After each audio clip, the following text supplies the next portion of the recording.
ప్రస్తుతం ఓటీటీ హవా ఎలా ఉందో అందరికీ తెలిసిందే. ఎక్కడా లేని కంటెంట్ ఓటీటీలో కనిపిస్తోంది. సినిమాలకు మించిన బడ్జెట్తో పోటీపడి మరీ వెబ్ సిరీస్లు చేస్తున్నాయి ప్రముఖ ఓటీటీ సంస్థలు. అమెజాన్ ప్రైమ్, నెట్ఫ్లిక్స్ లాంటి దిగ్గజ సంస్థలు స్టార్ హీరోలతో వెబ్ సిరీస్లు చేస్తున్నాయి. ఇప్పటికే టాలీవుడ్ హీరోలు ఓటీటీ ఎంట్రీ ఇచ్చేశారు.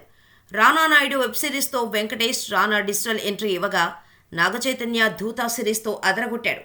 దీంతో మెగాస్టార్ చిరంజీవి కూడా ఓటీటీ ఎంట్రీ కోసం చూస్తున్నారని చాలా రోజులుగా ప్రచారంలో ఉంది. కాకపోతే సాలిడ్ కంటెంట్ కోసం వెయిట్ చేస్తున్నాడనే టాక్ ఉంది. ప్రస్తుతం బింబిసార డైరెక్టర్ వశిష్ఠతో విశ్వంభర అనే భారీ సోషియో ఫ్యాంటసీ సినిమా చేస్తున్నారు మెగాస్టార్. వచ్చే ఏడాది సంక్రాంతి కానుకగా జనవరి 10న విశ్వంభర రిలీజ్కు ప్లాన్ చేస్తున్నారు. ఆ తర్వాత చిరు ప్రాజెక్ట్ ఏంటనేది ఇంకా ఫైనల్ కాలేదు. కానీ ఈ మధ్యలో మెగాస్టార్ ఓ వెబ్ సిరీస్ చేయడానికి ఆసక్తి చూపిస్తున్నట్టుగా తెలుస్తోంది. లేటెస్ట్ ఫిలిం నగర్ టాక్ ప్రకారం చిరంజీవి ఓ వెబ్ సిరీస్కు సైన్ చేసినట్టుగా తెలుస్తోంది. అయితే ఏ ఓటీటీ సంస్థకు చిరు కమిట్ అయ్యాడు, ఎలాంటి కంటెంట్తో రాబోతున్నారనే విషయంలో క్లారిటీ లేదు. అసలు చిరు ఓటీటీ ఎంట్రీ అనే న్యూస్లో ఎంతవరకు నిజముందనేది తెలియాల్సి ఉంది. కానీ మెగాస్టార్ డిజిటల్ ఎంట్రీ అంటే గట్టిగానే ఉంటుంది.